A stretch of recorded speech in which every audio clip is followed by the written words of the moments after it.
Celoteh Sejarah.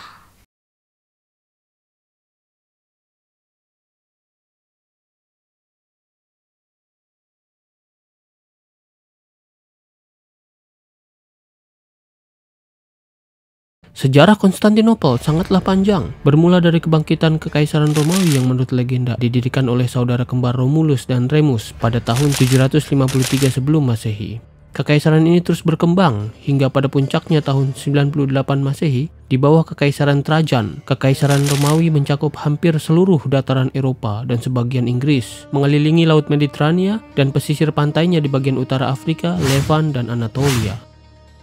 Pada tahun 285 Masehi, Kaisar Romawi Diocletian memutuskan untuk membagi Kekaisaran Romawi yang sudah terlalu besar itu menjadi dua, Romawi Barat dan Romawi Timur.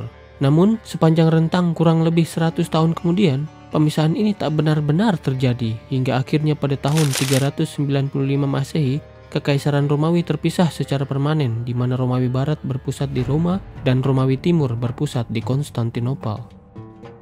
Perjalanan sejarah selanjutnya menunjukkan bahwa Kekaisaran Romawi Barat tidak selanggeng Romawi Timur.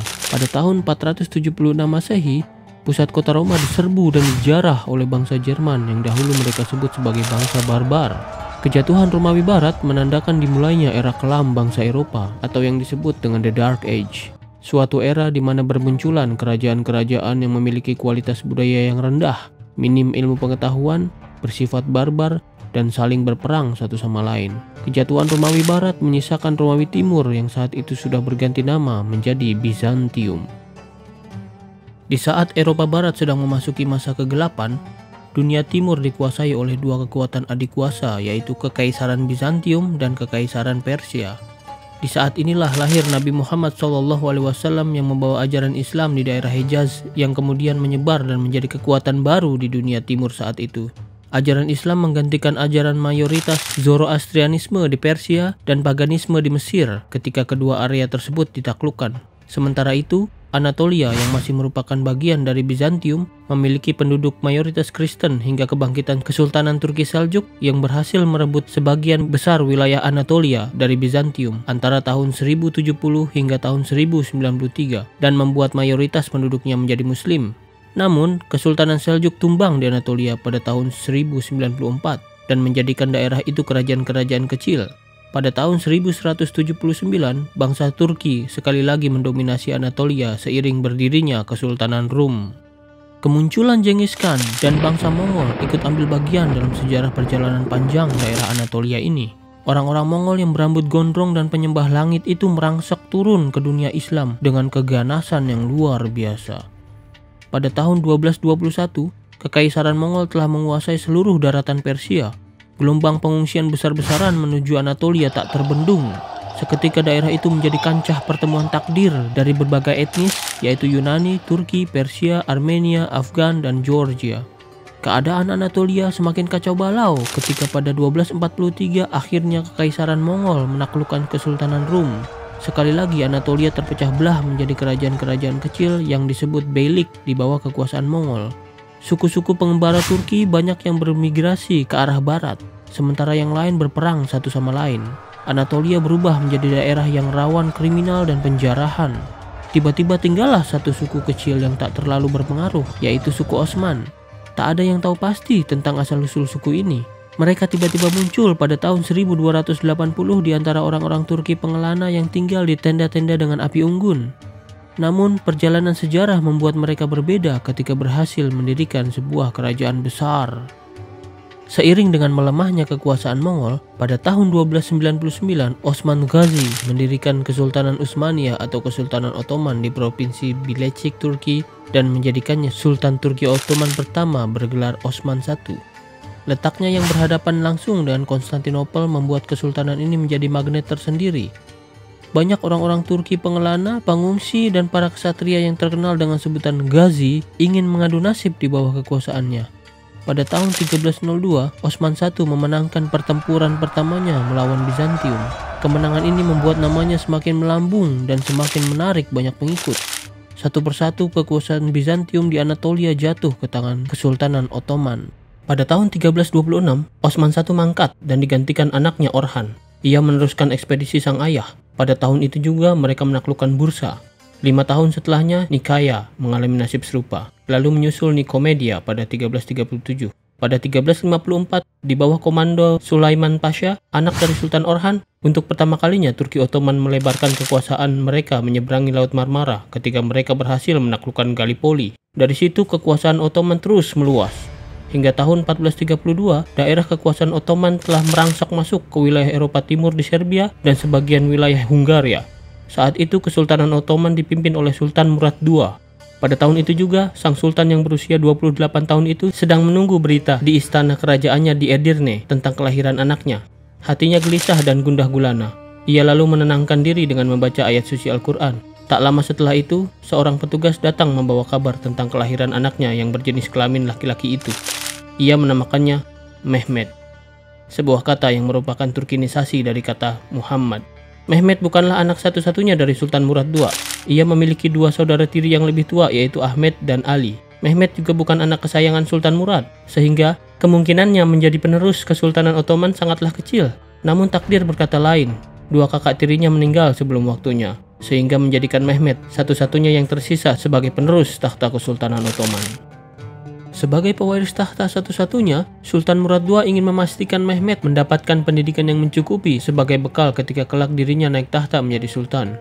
Mehmet pun menetap di istana kerajaan di Edirne dan mendapatkan pengawasan yang ketat langsung dari sultan. Namun sayang, Mehmet kecil membuat Sultan Murad kecewa. Sifatnya keras kepala, seenaknya, dan nyaris tak bisa dididik. Mehmet dengan enteng membangkang kepada guru-gurunya, tidak mau dihukum ataupun belajar Al-Quran. Sultan Murad akhirnya mengizinkan sang guru memukulnya jika ia tak patuh. Dengan tongkat di tangan, sang guru pun pergi menemui pangeran.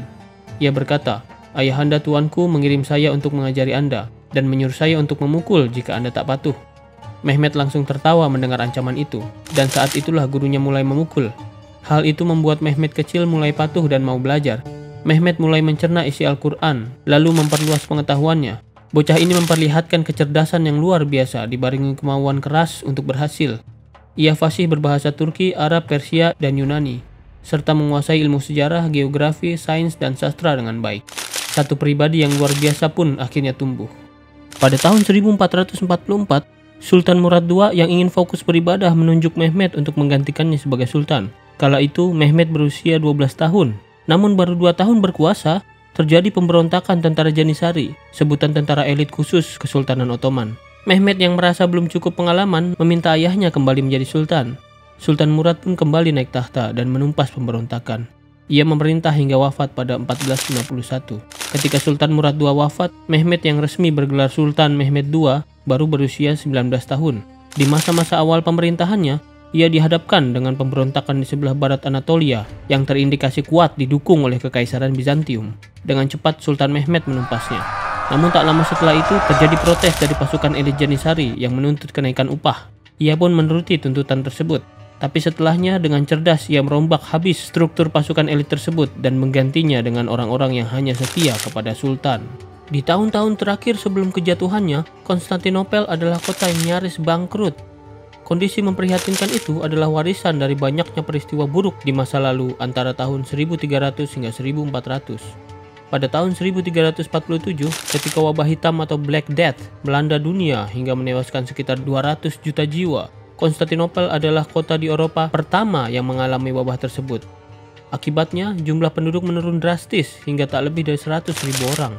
Serangkaian gempa bumi juga pernah melanda kota itu hingga merobohkan Kubah Hagia Sophia pada tahun 1346.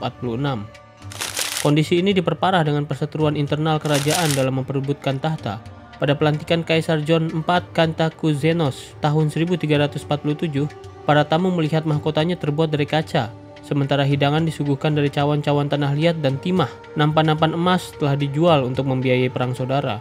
Permata-permata digadai kepada orang-orang Venesia. Kondisi ini berbanding terbalik dengan Kesultanan Ottoman yang terus berkembang semakin besar. Didorong oleh kemerosotan ekonomi, Kaisar Konstantin XI mengirim surat kepada Sultan Mehmet II. Kaisar Romawi tidak menerima upeti tahunan sebesar 300.000 asper, karena Orhan yang masih menganggap dirinya keturunan Utsman sekarang sudah tua. Setiap hari banyak yang mengunjungi. Mereka memanggilnya tuan dan pemimpin.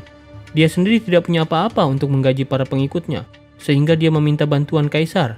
Karena kaisar tidak punya cukup uang, dia tidak mampu memenuhi permintaan ini. Jadi kami mengajukan salah satu dari dua pilihan agar dipenuhi. Gandakan upah atau kami akan melepaskan Orhan. Pangeran Orhan atau Orhan Çelebi adalah cucu dari Sulaiman Çelebi, salah satu dari 4 Sultan Ottoman yang memperebutkan tahta pada masa Perang Saudara antara 1402 hingga 1413. Ia juga terhitung masih sepupu dari Sultan Mehmed II. Pangeran Orhan terus merongrong keabsahan Kesultanan Ottoman. Demi stabilitas negara, ia pun telah dikirim ke Konstantinopel sebagai tawanan. Kesultanan Ottoman memberikan upeti tahunan kepada Kaisar Bizantium untuk memastikan Orhan tetap di sana dan menjauh dari teritori kesultanan. Isi surat Konstantin jelas bernada ancaman. Melepaskan Orhan berarti mengancam kesultanan dengan bahaya perang saudara. Sultan Mehmed II menanggapinya dengan sangat dingin. Ia tahu betul taktik licik orang-orang Bizantium yang memanfaatkan konflik internal kerajaan untuk memecah belah musuh. Orhan adalah kartu truf Konstantin untuk memeras kesultanan.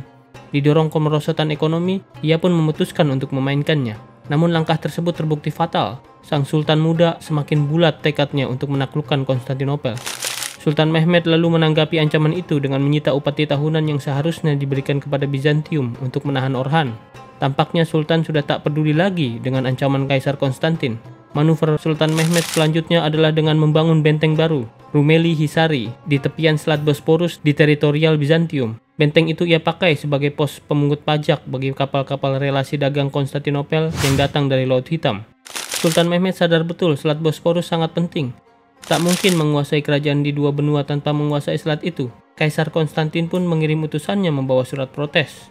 Karena Anda memilih perang ketimbang perdamaian, dan saya tidak akan bisa mengajak Anda berdamai, baik dengan sumpah maupun permohonan, maka ikutilah keinginan Anda. Saya berlindung kepada Tuhan. Jika dia memutuskan untuk menyerahkan kota ini kepada Anda, siapa yang dapat menentang atau mencegahnya? Jika dia menanamkan perdamaian dalam hati Anda, dengan senang hati saya akan menyepakatinya. Untuk saat ini, karena Anda telah melanggar perjanjian damai yang saya pegang dengan sumpah, maka biarlah perjanjian itu batal. Saya pun akan menutup gerbang-gerbang kota. Saya akan berperang demi warga dengan kekuatan saya. Anda dapat terus menggunakan kekuatan Anda, sampai hakim yang sesungguhnya memutuskan hukuman yang layak buat kita masing-masing. Sultan Mehmed membalas surat itu dengan tegas. Serahkan kota atau bersiap-siaplah berperang. Kaisar Konstantin lantas mempersiapkan pertahanan kota menjelang perang besar yang tampaknya tak bisa dihindari lagi. Ia mengirim banyak utusan ke penguasa-penguasa Kristen di Eropa Barat untuk mengirimkan bantuan, termasuk kepada Paus Nikolas di Roma yang meresponnya dengan membujuk Kaisar Romawi Suci atau Holy Roman Frederick III untuk mengobarkan perang salib. Sultan Mehmed mengetahui manuver ini. Pada Oktober 1452, ia mengirim pasukannya di bawah Panglima Turahan Bey ke Peloponnesia untuk mencegat dan menyerang rombongan dua saudara Kaisar Konstantin yaitu Demetrion dan Thomas dalam upaya mereka meminta bantuan ke Morea. Sementara itu, kapal-kapal dagang dan aliansi Konstantinopel dari arah Laut Hitam mulai terganggu. Pasokan pangan pun mulai terhenti. Seorang pelaut Venesia bernama Antonio Rizzo pernah mencoba melewati Rumeli Hisari tanpa mau membayar pajak.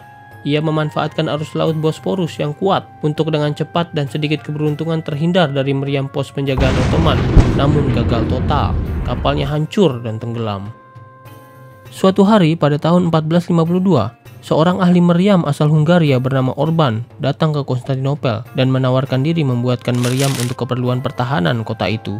Namun permintaan gajinya yang tinggi membuat Kaisar Konstantin tak sanggup membayarnya. Tapi sang kaisar memintanya menetap di kota itu hingga nanti ketika ia punya cukup uang, ia bisa membuatkan meriamnya. Namun setelah beberapa lama menetap, uang yang dijanjikan tidak juga ada. Kecewa, Orban pun pergi meninggalkan Konstantinopel dan menemui Sultan Mehmed di istana Edirne. Sang sultan yang kebetulan punya rencana menaklukkan Konstantinopel tertarik dengan tawaran Orban. Ia lantas membayar Orban 4 kali lipat dari gaji yang ia sepakati ketika berada di Konstantinopel.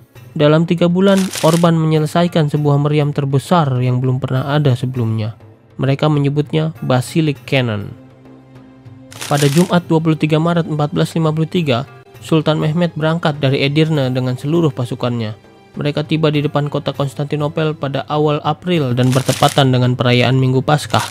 Gereja-gereja di dalam kota ramai oleh jemaat yang dengan khusyuk berdoa mengharapkan keselamatan mereka, kecuali gereja Hagia Sophia yang tetap sepi dikarenakan beberapa waktu lalu telah diubah menjadi gereja Katolik oleh utusan Paus yang datang ke kota itu. Mayoritas penduduk kota yang Kristen Ortodok memboikot Hagia Sophia karenanya. Sementara itu, proses persiapan serangan dilakukan dengan cepat. Para penggali meratakan tanah untuk menyediakan cukup ruang tempat meriam diletakkan.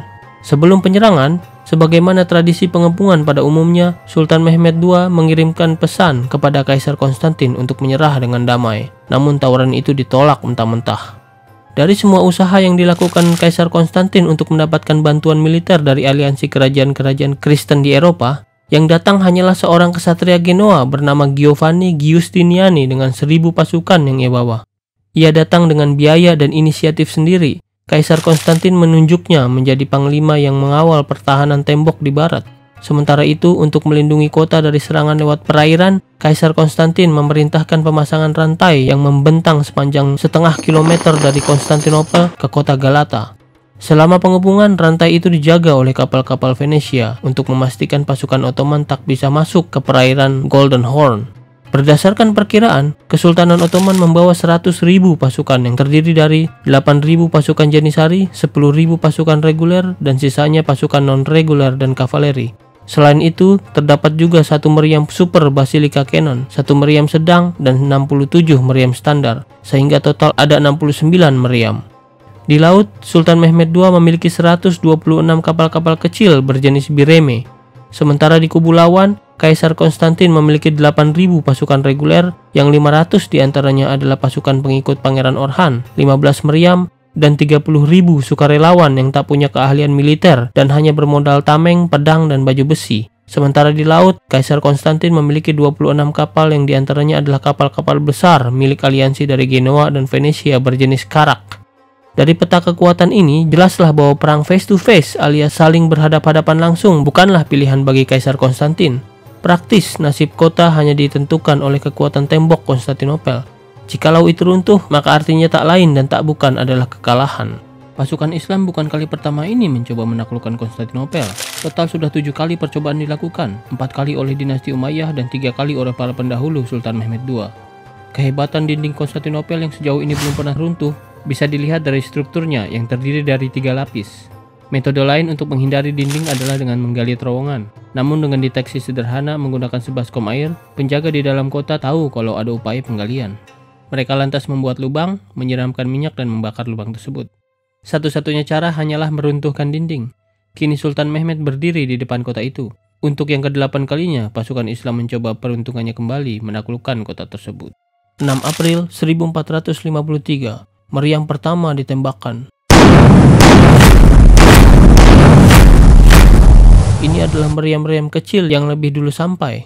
Sebagian yang lain masih dalam perjalanan. Efeknya tak signifikan. Semangat yang terlalu menggelora membuat sebagian prajurit non-reguler menyerang bagian tembok yang dianggap paling lemah. Namun dengan mudah pasukan Giustiniani yang keluar dari kubu pertahanan mengusir mereka. Serangan balasan dilancarkan dan memaksa pasukan Giustiniani kembali ke barisan pertahanan. Sultan Mehmed memutuskan untuk menunggu seluruh artilerinya tiba sebelum melakukan serangan berikutnya. Masa jeda ini dipakai untuk menimbun parit-parit pertahanan tembok dengan kayu, batu, dan tanah. Usaha ini pun tak mudah. Banyak yang harus tewas terkena panah pasukan bertahan. Perang memperebutkan parit pun berlangsung dengan brutal dan mematikan.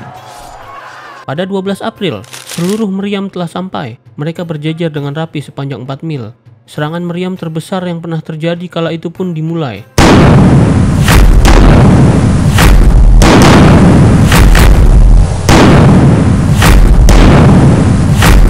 Suaranya yang menggelegar membuat ciut hati orang-orang yang mendengarnya. Getarannya ikut menggetarkan lambung-lambung kapal yang tertambat di perairan Golden Horn. Tembakan-tembakan meriam itu diikuti dengan bola-bola api yang ditembakkan dari ketapel-ketapel tempur. Aksi saling balas pun terjadi. Kobaran api dan asap membumbung tinggi. Serangan ini terus berlangsung siang dan malam hingga 6 hari berikutnya. Nampaknya, kecepatan meriam Ottoman antara tembakan satu ke tembakan berikutnya tak bisa mengimbangi kecepatan pihak Konstantinopel memperbaiki tembok yang rusak. Barel yang panas akibat bubuk mesiu yang meledak membutuhkan setidaknya 3 jam untuk cooling down sebelum bisa melakukan tembakan berikutnya. Super meriam Basilika bahkan membutuhkan waktu yang lebih lama. Dalam sehari ia hanya mampu menembak 7 kali. Belum lagi retak-retak halus yang mulai nampak pada barel-barel meriam tersebut karena terlalu intens menembak.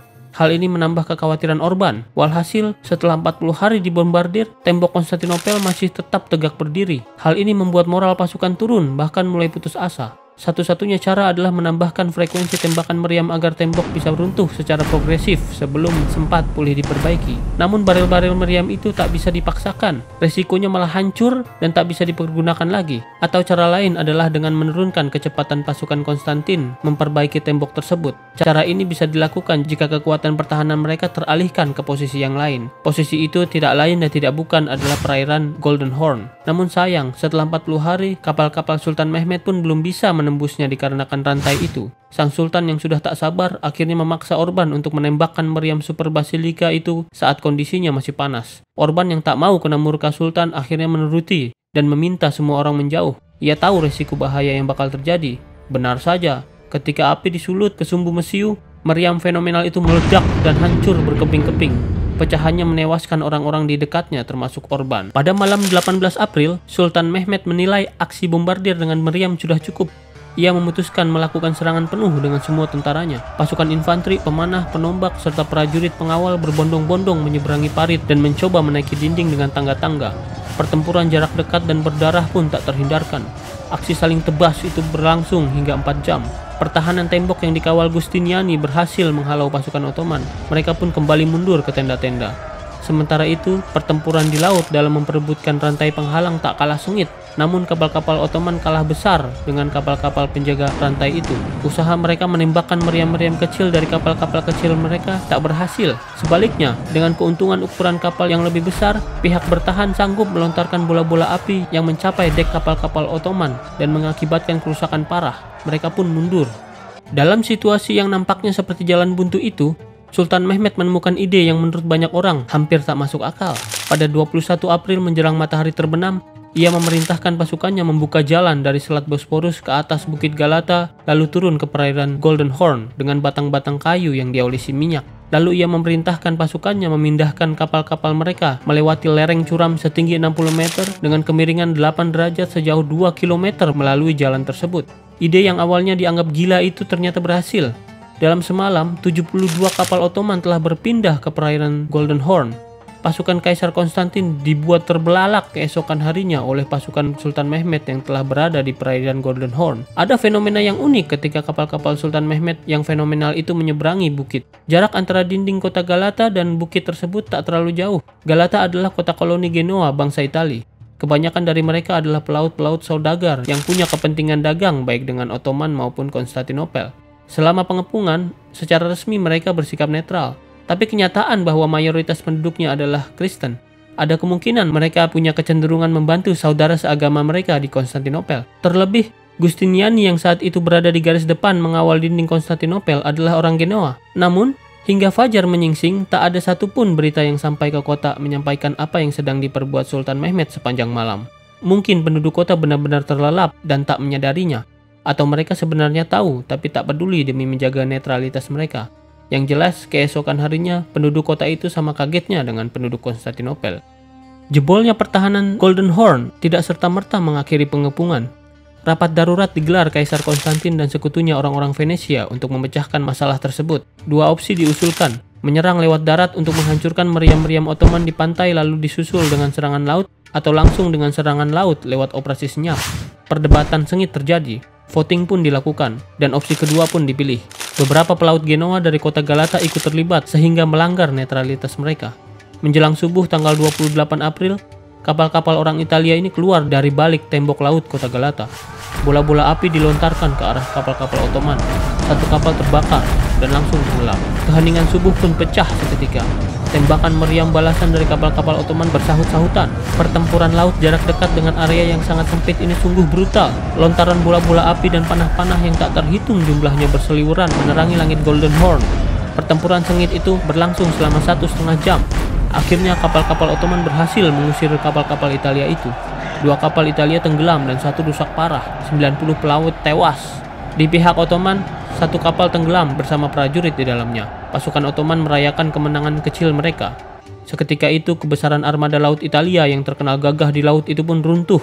Sementara itu, di tembok darat, meriam-meriam Sultan Mehmed terus menembakkan batu-batu besarnya. Kali ini lebih efektif karena jumlah pasukan bertahan yang biasa memperbaiki dinding dengan cepat telah berkurang untuk dialihkan ke dinding pertahanan yang menghadap ke Golden Horn. Serangan lanjutan dilakukan Kaisar Konstantin untuk membayar kekalahan di Golden Horn tempo hari. Ia menempatkan 2 meriamnya di dekat pintu air Golden Horn. Pada 3 Mei, meriam-meriam itu ditembakkan ke arah kapal-kapal Ottoman yang berlabuh di seberang. Beberapa kapal hancur dan langsung tenggelam. Sultan Mehmed dengan segera memindahkan kapal-kapalnya keluar dari jangkauan meriam dan membalas menembakkan meriam-meriam musuh. Aksi saling tembak meriam ini berlangsung selama 2 hari hingga tanggal 5 Mei dengan hasil seri alias tak ada yang menang. Namun pada hari itu giliran Sultan Mehmed yang melakukan manuver. Ia menempatkan meriam-meriamnya di atas bukit dan mulai menembakkan batu-batu melintasi atas kota Galata menuju kapal-kapal Venesia yang bersiaga di dermaga Golden Horn. Ada batu yang mencapai sasaran, namun ada pula yang jatuh ke pemukiman penduduk Galata. Bahkan ada juga yang menghancurkan kapal-kapal dagang orang Genoa yang tak ikut campur urusan perang. Orang-orang Galata yang terkena dampak pun protes. Sultan Mehmed berjanji akan membayar ganti rugi semua kerusakan selepas dirinya menaklukkan kota. Hingga tanggal 14 Mei setidaknya sudah 212 batu seberat masing-masing 90-an kilogram ditembakkan meriam-meriam Ottoman dari bukit tersebut. Ketika intensitas pertempuran agak mereda, Sultan Mehmed memanfaatkannya dengan membuat jembatan ponton yang melintasi Golden Horn ke daratan tempat pasukan pengepung di darat. Aksi cerdas ini membuat rantai suplai, komunikasi, dan konsolidasi serangan semakin solid.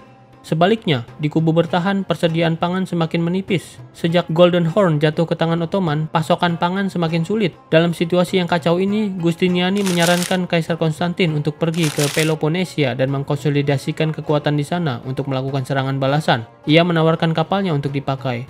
Namun Kaisar Konstantin menolak. Ia memilih tinggal untuk mempertahankan kota sampai titik darah penghabisan. Pada 25 Mei, hujan deras disertai petir yang menggelegar mengguyur area pertempuran. Derasnya hujan dengan intensitas yang tinggi itu sampai mengakibatkan banjir di beberapa titik di dalam kota Konstantinopel.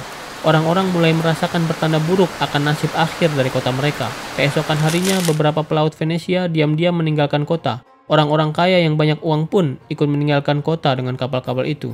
Mereka sadar jika ingin menyelamatkan diri dari kota, maka saat itu adalah kesempatan terakhir mereka. Melihat hal ini, Kaisar Konstantin pun bertindak. Ia memerintahkan untuk menutup seluruh gerbang kota dan tak mengizinkan siapapun yang keluar. Baginya, seluruh penduduk kota harus ikut mengemban tugas mempertahankan kota itu. Pada Minggu tanggal 27, bombardir meriam kembali dilakukan. Kali ini fokus ke satu titik yang merupakan titik terlemah, yaitu Lembah Lichus, dikarenakan temboknya yang agak menurun. Hasilnya cukup memuaskan. Beberapa rongga besar terbentuk dan tak bisa diperbaiki oleh kubu bertahan dengan manpower yang tersisa. Malam harinya penduduk kota memenuhi gereja-gereja. Hagia Sophia yang sebelumnya sepi karena diboikot kembali ramai. Kaisar Konstantin pun ikut menghadiri kebaktian di gereja itu yang tampaknya adalah kebaktian yang terakhir dalam hidupnya. Keesokan harinya pada Senin tanggal 28 tak ada serangan sama sekali. Sultan Mehmed memfokuskan persiapan serangan pamungkasnya yang telah ia tetapkan keesokan harinya, Selasa tanggal 29 Mei. Seluruh prajurit muslim ia perintahkan berpuasa sunnah, sholat qiyamul lail, dan memperbanyak mendekatkan diri kepada Allah. Selain itu, ia juga memantau kesiapan pasukannya untuk menyerang lokasi-lokasi kunci di sepanjang tembok daratan dengan fokus utama di Lembah Lichus. Sementara itu, kapal-kapal di Golden Horn dan Laut Marmara telah siap pada posisi masing-masing untuk serangan pamungkas esok hari.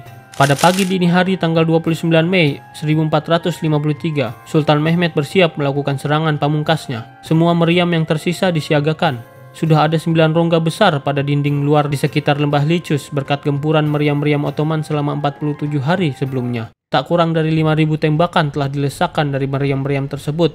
25 ton bubuk mesiu pun telah habis dibakar. Sementara itu seluruh parit-parit telah ditimbun. Kurang lebih 1,5 jam lewat tengah malam, serangan dimulai. Seluruh meriam ditembakkan dari darat dan laut.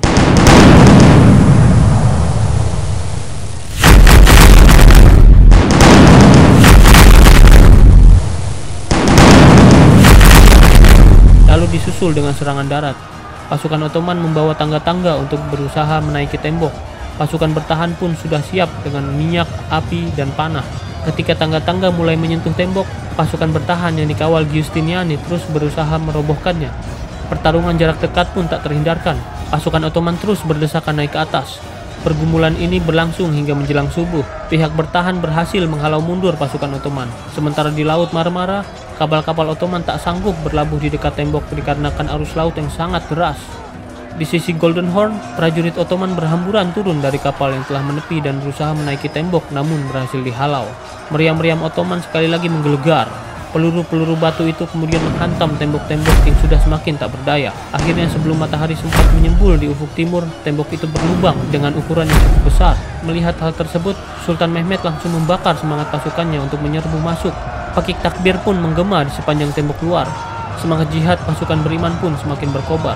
Arus masuk pasukan Ottoman bertambah besar setelah aksi heroik seorang ksatria kavaleri bernama Ulubatli Hasan yang berhasil menancapkan bendera Ottoman di puncak dinding meski dengan 27 anak panah menusuk sekujur tubuhnya. Hal ini membuat Giustiniani dan pasukannya berjibaku ekstra keras untuk menghalau mereka.